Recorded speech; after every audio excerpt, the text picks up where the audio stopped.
سورہ کہف کی آیت نمبر 14 میں اس مشکل لفظ کا درست تلفظ سیکھیں گے۔ اس لفظ کو اگر آپ غور سے دیکھیں، یہاں واو کے بعد الف لگا ہوا ہے اور اس پر ایک گول سرکل ہے۔ سوال یہ ہے کہ اس گول سرکل والے الف کو پڑھا جائے یا نہیں، اور قرآن مجید میں جہاں جہاں اس طرح کا الف آتا ہے وہاں اس کا کیا حکم ہوتا ہے، ساری تفصیل کو ہم نے آج کے سبق میں سمجھنا ہے۔ اسی کے ساتھ سورہ کہف کی آیت نمبر 16 میں ایک لفظ ہے جسے بعض ساتھی غلطی سے فا کے بعد الف کے ساتھ پڑھ دیتے ہیں، جو کہ بالکل بھی درست نہیں ہے۔ اس لفظ کی بھی ہم نے درست ادائیگی سیکھنی ہے۔ اب اسی کی نیچے والی لائن میں ایک اور لفظ دیکھیں، یہاں یا کے بعد ایک اور یا ہے اور اس کے اوپر حمزہ لگا ہوا ہے۔ یہاں پر بھی اکثر ساتھی غلطی کر جاتے ہیں یا پھر رک جاتے ہیں، تو اس کی بھی ہم نے کریکشن کرنی ہے۔ ان تینوں مقامات کو آسان تجوید کے ساتھ سیکھیں گے۔ اعوذ باللہ من الشیطان الرجیم، بسم اللہ الرحمن الرحیم، رب السماوات والارض۔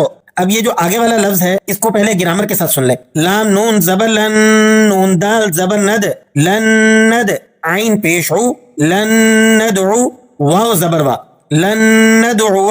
آپ نے گرامر میں محسوس کیا میں نے کیا پڑھا؟ واو زبر وا۔ واو الف زبر وا نہیں پڑھا ہے، اگر یہ الف پڑھا جاتا تو گرامر میں بھی پڑھا جاتا۔ تو اس لفظ میں آپ نے دو باتیں نوٹ کرنی ہیں۔ ایک تو یہ ہے کہ یہ جو پہلا نون ہے اس کو ہم نے سائلنٹ کر دینا ہے، لام کو دوسرے نون کے ساتھ ملانا ہے۔ دوسری بات یہ ہے یہ جو آخر میں الف ہے جس پر گول سرکل ہے، اسے نہ ہجوں میں پڑھنا ہے نہ تلاوت میں، یعنی نہ وصل میں پڑھا جاتا ہے نہ ہی وقف میں۔ اگر آپ یہاں پر رکتے ہیں تلاوت کرتے کرتے، آیت لمبی ہے، پیچھے سے آتے آتے آپ کا یہاں سانس ٹوٹ جاتا ہے، تو تب بھی آپ نے اس الف کو نہیں پڑھنا، اور اگر آگے ملا کر پڑھ رہے ہیں، تلاوت جاری رکھ رہے ہیں، تب بھی آپ اس کو نہیں پڑھیں گے۔ اب یہ واضح ہو گیا کہ اس مقام پر یہ الف بالکل ادا نہیں کیا جائے گا، اور یہی اس گول سرکل کا مقصد ہے کہ یہاں الف نہیں پڑھا جائے گا۔ اب اس کی تلاوت سن لیں۔ رب السماوات والارض لن ندعو من دونی، لن ندعو من دونی۔ اب دوسرے لفظ کی طرف آتے ہیں۔ آیت نمبر 16 میں یہ لفظ اکثر غلط پڑھا جاتا ہے، اس لیے توجہ سے سنیں۔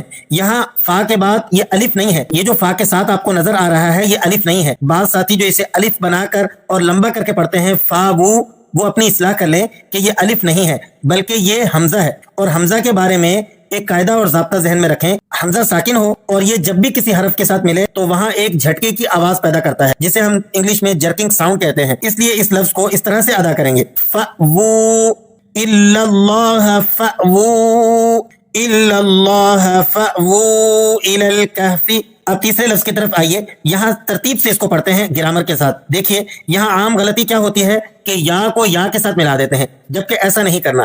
آپ اسے گرامر کے ساتھ سنیں۔ واو زبر وا، یا پیش یو، و یو، ہا یا زبر ہے، یا حمزہ زیر ی، یا حمزہ زیر ی، و یو ہے ی، و یو ہے ی۔ دیکھا آپ نے، محسوس کیا یہاں جھٹکے کی آواز پیدا ہو رہی ہے۔ آپ نے اس کو و یو ہے ی اس طرح نہیں پڑھنا، یا زیر ی اس طرح سے نہیں پڑھیں گے، بلکہ یا کو حمزہ کے ساتھ ملائیں گے۔ اب سنیے درست ادائیگی کس طرح سے ہوگی۔ ربکم من رحمتہ ویہیئ لکم، ویہیئ لکم، ویہیئ لکم۔ اب پڑھنا آ گیا اس لفظ کو۔ تو یہ تھے آج کے سبق کے 3 اہم الفاظ جو سورہ کہف میں اکثر مشکل پیش آتے ہیں، اور بہت سے ساتھیوں کی طرف سے ان کی کریکشن کی درخواست بھی آ رہی تھی۔ امید ہے آج کا سبق آپ کے لیے مفید رہا ہوگا۔ دعاؤں میں یاد رکھیے گا، خوش رہیے گا، اور اپنے جاننے والوں تک یہ سبق ضرور شیئر کیجیے گا۔ اگلے سبق تک کے لیے اجازت دیجیے۔ اللہ حافظ۔ السلام علیکم ورحمۃ